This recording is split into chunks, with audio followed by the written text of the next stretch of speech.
tudo disponível para as pessoas, com os limites aceitáveis da lei, assim, de não cometer um crime, né? É claro. Essas coisas, mas no geral você tem que ter liberdade para poder ver coisas erradas também e assim formar o teu senso crítico. É, porque eu lembro de quando era criança, acesso à informação era o jornal, chegava na porta da sua casa e era o Jornal Nacional e era isso, a gente acreditava naquilo. Eu ia fazer pesquisa na Barça. Você lembra disso? Lembro. Tipo, ir na biblioteca da escola, porque você não tinha Barça, porque era muito caro. caro aquele negócio. Era Meus pais muito não caro. tinham. Era ou na biblioteca ou algum amigo que tinha, né? Não, então, isso já é um benefício claro do capitalismo logo de cara, quando você pensa nessa evolução. Isso só democratização da cultura, da cultura, da informação. Então, quando você pega a diferença dos acessos que você tinha de facilidades, as pessoas não têm muita noção, às vezes, do que é geração de riqueza.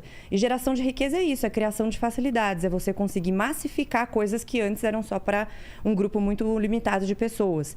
Então, se hoje a gente tem ar-condicionado, por exemplo, acesso à informação, à internet, então você cria lá o seu canal do Instagram, começa a falar suas groselhas que você quiser. E as pessoas que gostarem de você vão te seguir, você pode monetizar isso, você pode ter um patrocínio, você pode... Então, isso são benefícios diretos desse sistema capitalista, só que as pessoas acham que capitalismo é o que tem no Brasil, que é o capitalismo de Estado, que é o corporativismo, que é uma iniciativa privada fortemente regulada pelo Estado. Mas o capitalismo, de fato, é o capitalismo de livre mercado, que é liberdade para você fazer todos os negócios que você quiser com as pessoas que você quiser, liberdade financeira, liberdade monetária, liberdade de investir em qualquer lugar, né? Fora do Brasil, dentro ou fora, fazer negócios com quem você quiser, o menor número possível de taxações, ou seja, deixar a sua vida fácil para você fazer aquilo que você quer. Aqui o Estado complica muito a nossa vida, né? Demais. Qual é o cálculo? Quantos meses a gente trabalha só para pagar o governo? Quase 6 meses, né? Dá 5 meses e uns quebradinhos ali. Isso não é um absurdo? Não é um absurdo. Assim em todo lugar. É um absurdo. E aí você vê como falta muito... 6 meses? Quase 6, é uns 5 meses então, e pouco. Tudo bem, que seja 5. Imagina, Lene, 5 meses a gente tá trabalhando só para pagar o governo. Depois a gente começa a ganhar, cara. Você vê que coisa, cara? Ele devolve e além de pra tudo, gente, você não recebe de volta, né? Não devolve pra gente nada, quase, né? Isso é importante porque a gente tá falando sobre informação, né? Então, uma coisa básica que poucas pessoas fazem, que é conta de matemática simples. Então, quando o Elon Musk comprou, ele disse que ia comprar o Twitter, agora parece que desistiu, porque está com muito bots, enfim. Mas era um deal de 44 bilhões de dólares. E aí a internet entrou em polvorosa, porque, meu Deus, ele poderia acabar com a fome do mundo 6 vezes. Inventaram esse número, não sei de onde saiu tiraram esse do furico, né? Vamos falar a verdade, e saíram falando como se fosse verdade. Teve até uma moça que foi num podcast, eu não sei qual, falando isso. Meu Deus, poderia ter acabado com a fome do mundo. Não é verdade. Quando você vê que só o governo brasileiro gastou arrecadou esse ano mais de R$1 trilhão e não está nem perto de acabar com a fome, quando você vê que o governo dos Estados Unidos, no ano passado, gastou mais de 6 trilhões de dólares.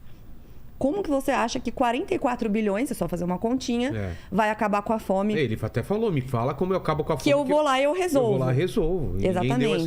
Então, não existe solução simples para problema complexo. E geralmente o que eles fazem, Vilela, é associar coisas que não são associáveis. Então, você pega um cara muito rico como é o Elon Musk, que tem um patrimônio lá de sei lá quantos bilhões, não lembro agora o número certo, mas é o homem hoje mais rico do mundo, e você associa isso com a pobreza de outros locais, como a pobreza da África, por exemplo, ou do sul da Ásia, ou mesmo dos países da América Latina. Mas não são coisas que estão ligadas. Ele não está mais rico porque esses países estão mais pobres. Na realidade, o que faz esses países pobres é essa baixa liberdade econômica, a falta dessas pessoas conseguirem ascender, corrupção, um governo muito grande, muita corrupção. Inflação. Um problema grave de economia agora na pandemia, todo mundo está sofrendo com inflação e esses países mais ainda.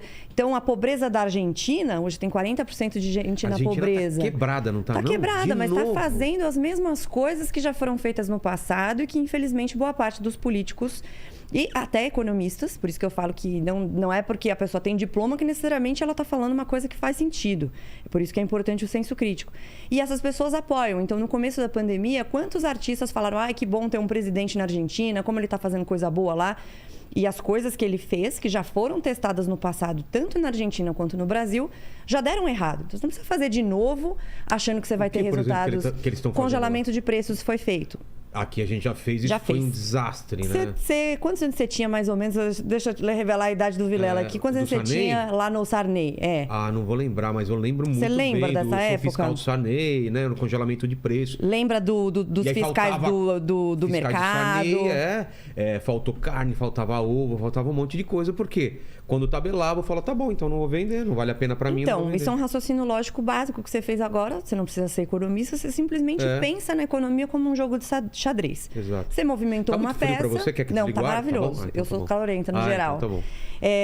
E você movimenta uma peça e vai ter várias consequências a partir dela. Então, essa solução simples, bom, se tá caro, então a gente congela o preço. O que isso gera de incentivo para quem produz? É um incentivo oposto do que você quer.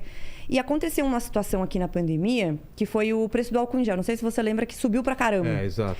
E aí, qual que era a solução que o pessoal queria? Que congelasse o preço, porque era um momento delicado, um momento difícil. Poxa, que absurdo, os preços estão subindo. E tinha gente se aproveitando mesmo, né? Comprando coisa pra caramba. Sempre existe, só que aquela coisa, o mercado ele se regula quando existe de fato um mercado livre. Quando não é um mercado livre, quando não existe isso, quando tem oligopólios, aí é uma outra situação. Mas quando existe um mercado, pelo menos relativamente livre, o maior possível, o mais possível, você consegue fazer essa autorregulação. E isso aconteceu com o álcool gel aqui. Então, houve uma subida grande da demanda, muito rápido por causa da pandemia. Certo. O preço subiu, porque tem menos gente produzindo, muita procura.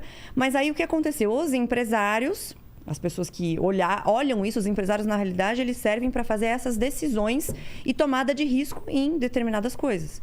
Ele olhou e falou, esse mercado é um mercado lucrativo, vou investir nisso aqui. Começaram a produzir o álcool em gel também. Esse aumento de oferta trouxe o preço mais para baixo. E não demorou muito. Naturalmente. Foi assim, tipo, nossa, depois de 2 anos, não, foi poucos meses. E não é porque ele já tinha voltado. Porque ele queria lucro, é uma coisa normal, né? E essa coisa do ser bonzinho e o lucro, é uma coisa assim muito mal interpretada. Exato. Porque o lucro é a maior função social de uma empresa. É o lucro, porque sem o lucro você não consegue aumentar a tua folha, você não consegue ter uma empresa saudável, investir em tecnologia, em inovação.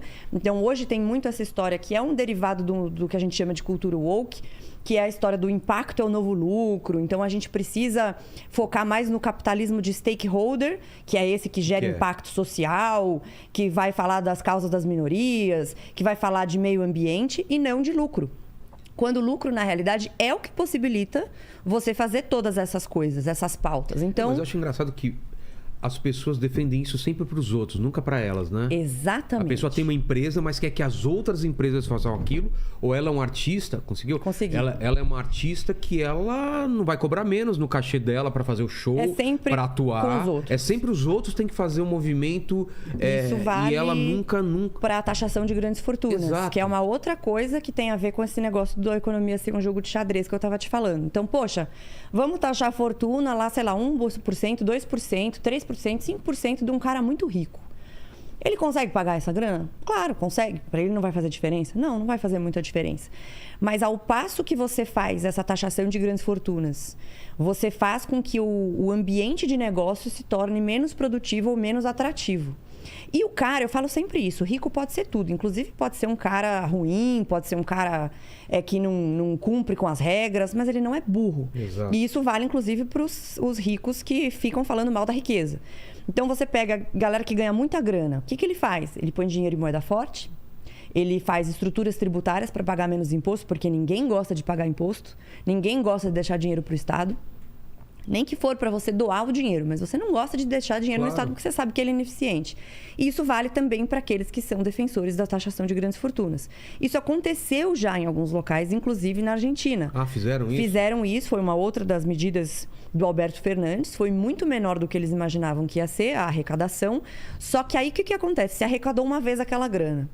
No ano seguinte, diminuiu aquela margem, aquele número de pessoas dispostas a dar essa arrecadação para o governo. Então, ele move a empresa dele para outro local, ele move a sua residência fiscal, porque é muito simples para o cara que tem dinheiro fazer. E muita gente foi para o Uruguai, que é um país que está mais friendly para essa geração de riquezas. Então, não adianta você cobrar uma vez e daí no ano que vem você vai cobrar do quê? Se não tem ou diminuiu muito essa base de arrecadação. A única coisa que pode gerar riqueza, que é o que pode acabar com a pobreza, pode exterminar a pobreza, é liberdade econômica. Então, você deixa a pessoa livre, ela vai ter ideias, ela vai pensar em como melhorar a vida das pessoas, porque o empresário é isso. Ele pensa como ele vai fazer mais fácil a vida das pessoas, que aí elas têm um objetivo de comprar aquilo. Então, ele não é que ele faz isso porque ele é bonzinho, é porque ele vê que aquilo existe um mercado. Claro. Tem uma frase do Adam Smith que eu gosto muito, da riqueza das nações, que não é da benevolência do padeiro, do açougueiro e do cervejeiro que você consegue o seu jantar, mas porque ele, em primeiro lugar, quis o seu sustento. E não tem nada de errado. Claro, ele acordou às 4 horas da manhã para quê? Somente para te dar o pãozinho? Não, é porque ele vive disso, né? Ele precisa disso para pagar suas contas. Exato. E aconteceu também essa coisa da... Não era uma taxação de grandes fortunas, mas era um aumento muito grande da alíquota de imposto de renda dos mais ricos, na França. Na França. E na época, o Emmanuel Macron era um banker, ele nem estava na política ainda, e ele chamou essa política, ele, que é um progressista, chamou essa política de Cuba sem sol. Na época era o François Hollande o presidente, eles levaram a alíquota máxima até 75%. Então imagina você ter 75% de alíquota sobre o que você ganha. E aí aconteceu um movimento que é meio óbvio que iria acontecer, que é os ricos começaram a mudar a sua residência fiscal. Claro. O Gerard Depardieu mudou a residência fiscal dele para a Rússia, que é uma super ironia, né? O dono da LVMH, que é aquela marca que tem Louis Vuitton, Moët Chandon, Fendi, essas marcas de luxo, que é o cara mais, ele chama Bernard Arnault, ele é o mais rico da França. Mudou a residência fiscal dele para a Bélgica e assim foi feito até que eles viram que não ia dar certo e voltaram atrás nessa decisão. Então, tem muita coisa que aconteceu na prática. Muita hipocrisia, né? De um Muito. discurso e de uma ação diferente. Eu lembro também do aquele técnico também que falou que não gostava de ganhar dinheiro. O Pepe Guardiola. O Guardiola. Não gosta de ganhar dinheiro enquanto eu tô dormindo. E depois descobriram que ele colocava o dinheiro dele para paraíso fiscal. Cara, eu costumo dizer, Vilela, que karma is a bitch. Ele te pega. Uma hora ele te pega. E aí ele foi num evento de finanças, né? Num evento da XP. E eu até falei pro pessoal lá, falei, caramba, o cara, quando ele vai falar de liderança, ele é pica. Pô, ele é um dos maiores, acho que ele é o cara que mais bem pago no mundo, né? É do Manchester, se não me engano. Eu não acompanho muito futebol, não sei. Mas eu sei que ele... pra gente onde ele tá agora. Eu sei que ele é pica, assim, no futebol. Então, pra falar de liderança, o cara é muito bom. Aí foram para a área de investimentos, porque era um evento de investimentos, e o cara foi e falou que não gostava de ganhar dinheiro dormindo, fez aquele... Tem muita sinalização da virtude hoje em dia, né? Eu vou falar sobre desigualdade aqui porque eu quero parecer ser bonzinho.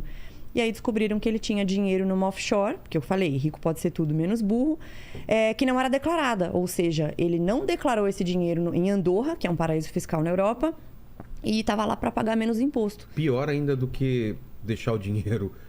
rendendo à noite, ele fez uma coisa que era ilegal. Exato, ele fez ilegal. E assim, tudo bem você investir fora do país, não é nenhum problema, você só precisa declarar. Você pode fazer investimento offshore e tal. Ele não declarou. Então, assim, além de tudo, não estava declarado. Não estava pagando então, imposto. Essa